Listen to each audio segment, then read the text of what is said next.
आपने श्री रामचरितमानस का नाम तो सुना ही होगा।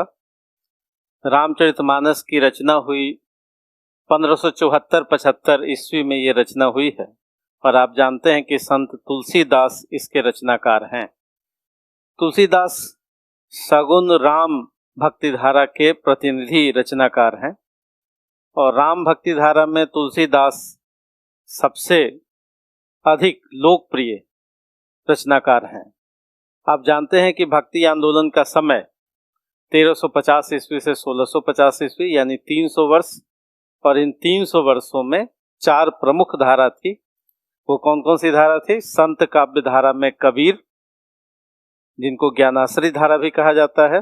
दूसरे व्यक्ति हैं सूफी या प्रेमाश्रय काव्य धारा के मलिक मोहम्मद जायसी। तीसरे कृष्ण भक्ति धारा और उसके प्रतिनिधि हस्ताक्षर प्रतिनिधि भक्त सूरदास, जिनकी रचना भ्रमर गीत सार।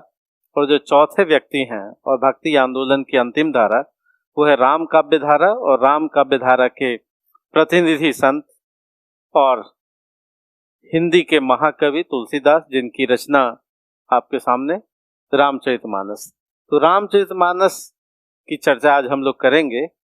बिहार लोक सेवा आयोग में रामचरितमानस, सिविल सेवा में रामचरितमानस और यूपी लोक सेवा आयोग, तीनों में रामचरितमानस लगा हुआ है, आपके कोर्स में संकलित है। पहले ये देख लें कि रामचरितमानस के 7 कांड हैं। निश्चित रूप से आपको याद होगा 7 कांड।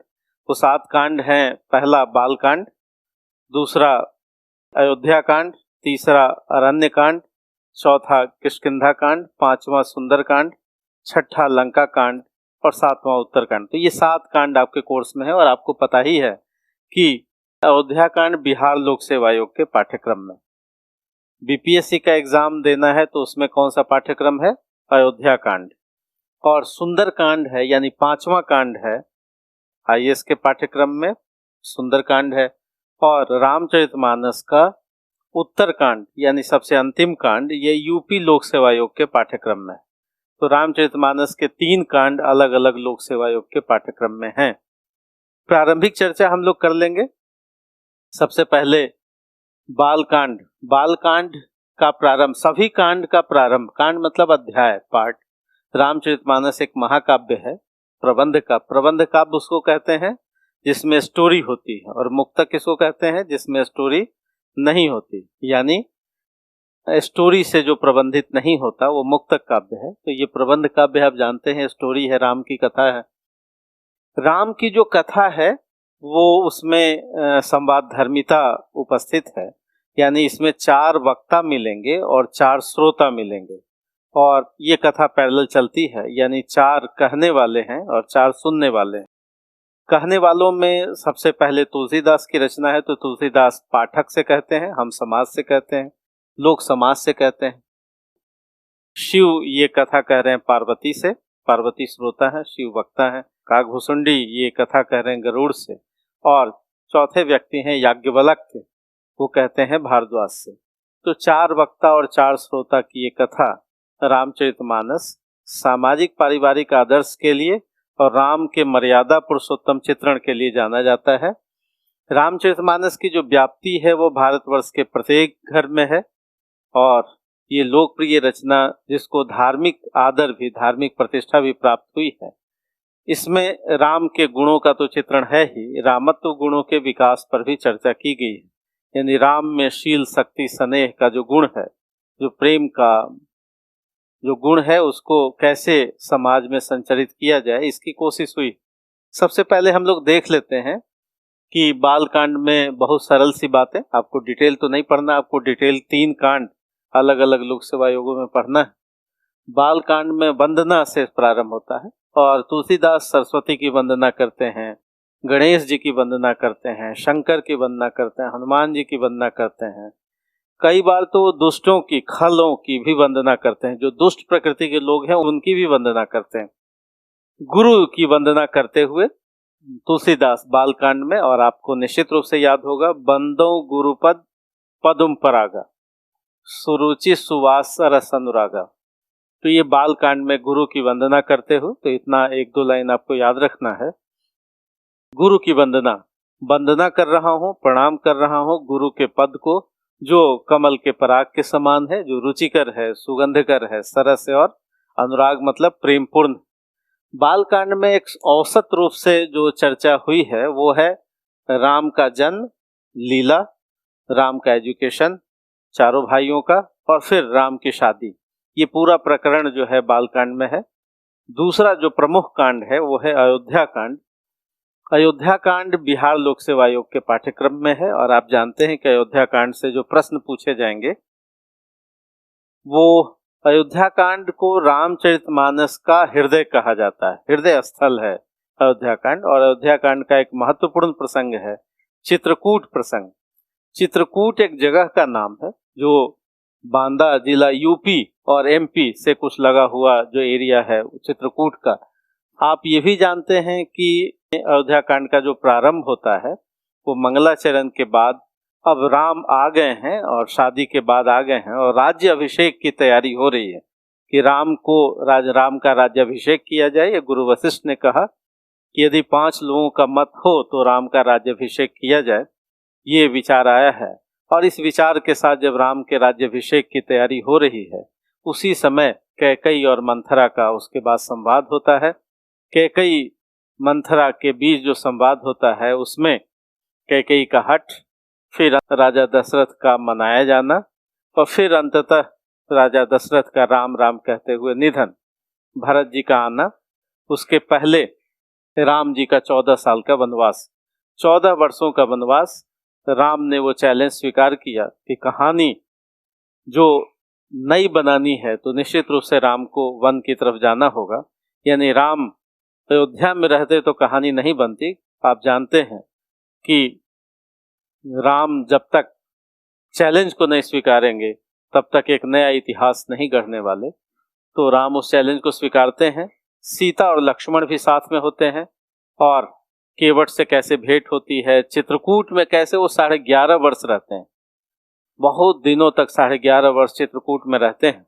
इसके बाद जब भरत, राजा जनक, उनकी पत्नी सुनैना, वशिष्ठ, माताएं सब लोग आते हैं, चित्रकूट में एक सभा होती है और उस सभा में भरत निवेदन करते हैं लौटने का और राज्याभिषेक करने का। लेकिन राम सबको समझाते हुए, धर्म की शिक्षा देते हुए, शील की शिक्षा देते हुए, राजा का कर्तव्य बताते हुए, जिसमें वो कहते हैं कि मुखिया मुख सो चाहिए खान पान को एक, पाले पोसे सकलंग तुलसी सहित विवेक। तो राजा का कर्तव्य बताते हुए और अंततः भरत सब लौटते हैं और राम की जो पादुका है, खड़ाऊं है, उसको रख करके प्रतीक के रूप में और स्वयं एक संत के वेश में भरत शासन करते हैं। तो ये पूरा प्रकरण अयोध्या कांड का है। तीसरा जो कांड है वो अरण्य कांड है। अरण्य का मतलब होता है जंगल, और इस अरण्य कांड में जयंत की चर्चा शुरू में आती है। जयंत की दुष्टता की चर्चा आती है और किस तरह से जयंत को दंड भी दिया गया। शूर्पनखा का प्रसंग अरण्य कांड में है। मारीच, आप जानते हैं कि मारीच सोने का मृग का रूप लेकर के ये जाता है। और फिर जटायु का प्रसंग होता है और सीता हरण का प्रसंग होता है। तो ये सारी चर्चा अरण्य कांड में सीता हरण होता है। इसके बाद जो कांड है वो है किष्किंधा कांड। किष्किंधा कांड में हनुमान और सुग्रीव से राम की भेंट होती है। राम का विलाप आप जानते हैं सीता हरण के बाद, और हनुमान और सुग्रीव से भेंट होती है।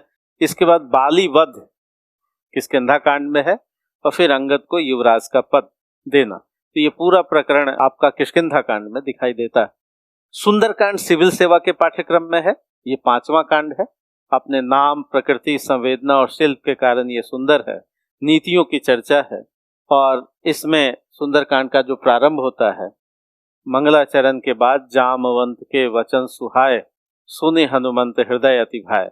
और फिर उसके बाद हनुमान जी सीता के खोज के लिए आप निकल पड़ते हैं। हनुमान जी की बहुत सारी परीक्षाएं होती है, सुरसा की परीक्षा, समुद्र की परीक्षा, देवताओं की परीक्षा, और ये सबसे होते हुए फिर उसके बाद लंका में प्रवेश, विभीषण से भेंट, अशोक वाटिका का प्रसंग, लंका दहन का प्रसंग और अंततः फिर लौटना और समुद्र पर बांध बांधना। ये सब सारे प्रकरण किसमें हैं? सुंदरकांड में। हम लोग डिटेल पढ़ेंगे, अभी केवल एक प्राथमिक चर्चा की जा रही है। अलग अलग सेवा योग में, जैसे जब बिहार लोक सेवा योग को पढ़ेंगे तो हम लोग अयोध्या कांड को डिटेल पढ़ेंगे। जब सिविल सेवा का पाठ्यक्रम पढ़ेंगे तो सुंदर कांड का डिटेल पढ़ेंगे। और जब उत्तर प्रदेश लोक सेवा आयोग का जो अलग से जो विशिष्ट पाठ्यक्रम है, जिसमें 7वां कांड लगा हुआ है यूपी लोक सेवा आयोग में उत्तर कांड, तो इसको पढ़ेंगे। आप जानते हैं कि हर लोक सेवा आयोग के अलग अलग यहाँ पर रामचरितमानस के अलग अलग पाठ्यक्रम हैं, जिसके अलग अलग नोट्स आपको मिलते हैं।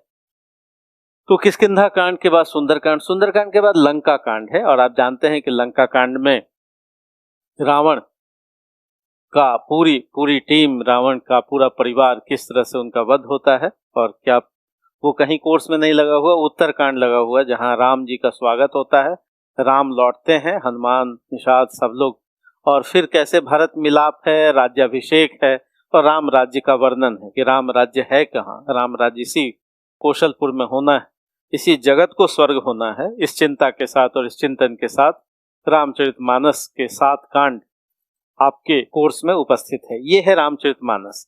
तो ये पूरा नहीं पढ़ने की जरूरत है, आपको नोट्स के रूप में जो इम्पोर्टेंट है, जो प्रमुख है, वो आपको मिलेगा, जहां से आपसे व्याख्या भी पूछी जाएगी और प्रश्न भी पूछे जाएंगे। आज हम लोग अभी चर्चा करेंगे अयोध्या कांड पर, जो बिहार लोक सेवा आयोग का पाठ्यक्रम है अयोध्या कांड। अयोध्या कांड या रामचरितमानस या तुलसीदास से 2-3 प्रश्न बनते हैं।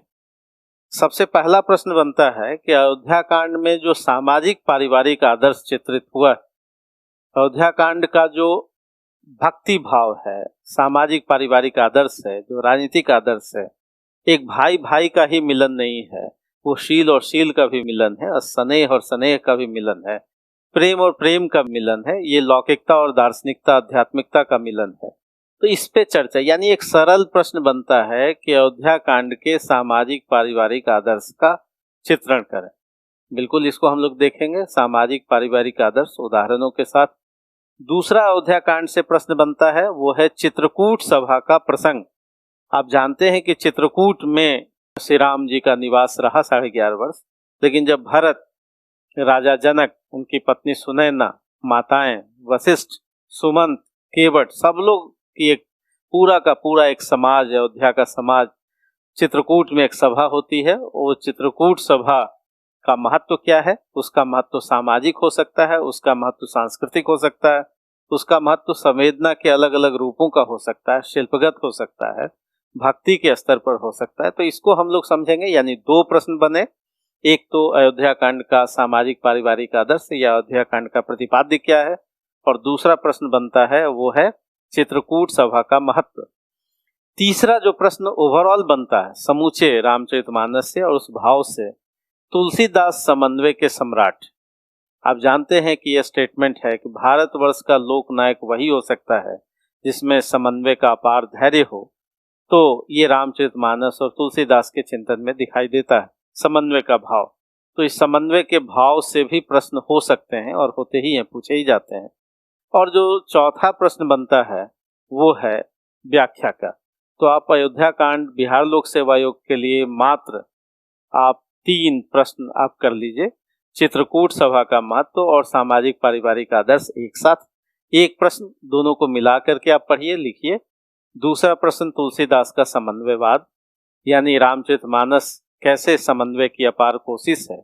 और ये भी कहा गया कि महात्मा बुद्ध के बाद अगर समन्वय के सम्राट के रूप में, अपार कोशिश के रूप में जिस व्यक्ति को और जिस रचना को जाना जाता है वो है तुलसीदास और श्री रामचरितमानस। तो किस तरह से समन्वय की अटूट कोशिश, अनथक कोशिश, अनवरत कोशिश तुलसीदास करते हैं और उसका क्या प्रभाव है भारतीय संस्कृति पर। और तीसरा हम लोग व्याख्या तो करेंगे ही, यानी बिहार लोक सेवा आयोग के लिए जो अलग से नोट्स मिलेगा उसमें कुछ मॉडल आंसर होंगे इसके, और मॉडल आंसर के साथ गेस्ट क्वेश्चन वगैरह तो मिलेगा ही।